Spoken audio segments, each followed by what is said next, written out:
The Washington Auto Show is not only for car enthusiasts or prospective car buyers, but it's a good place to come and check out the latest automobile advancements. We're here at the Cesar Chavez Public Charter School, one of the polling locations for the elections today. And as you can see from the different variety of flyers behind me, this thing can really go either way for any of our candidates. But as soon as we get the results, we'll make sure we'll have them for you.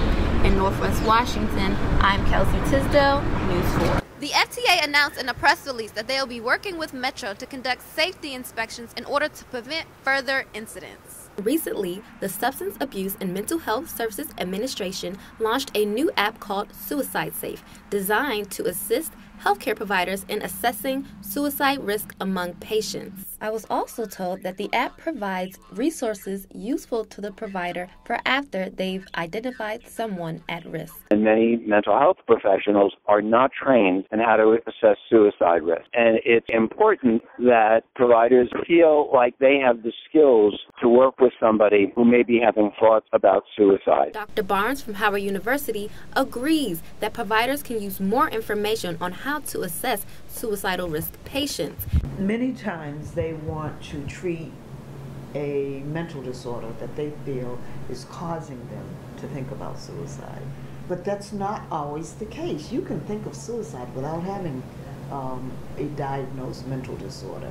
According to Dr. McKeon, the first thing that's important for providers to do is ask the right questions. But what's also important is knowing what to do after you ask those questions, and that is where Suicide Safe comes in.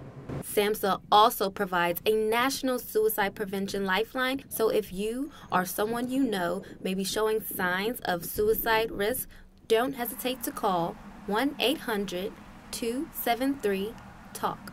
For News Vision, I'm Kelsey Tisdale. Back in January, an electrical malfunction brought 2 trains to a halt at LaFront Plaza Station. Tunnels and the station platform filled with heavy smoke, sending 86 passengers to the hospital and killing 1. It's very crazy to know that someone actually died on the train, and I get on this train like at least every other day. Since the incident, it is not safety that riders like Marvin Ward are most concerned about, but it's the lack of information provided to the public. I think they fall victim to just not providing people with the information that is required to help people feel safe.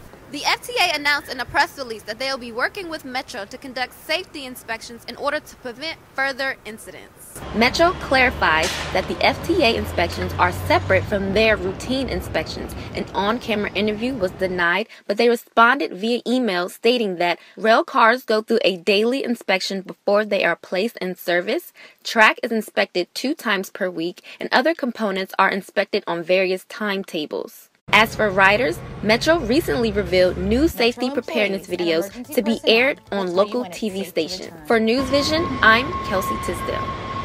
This is a News 4 News Break.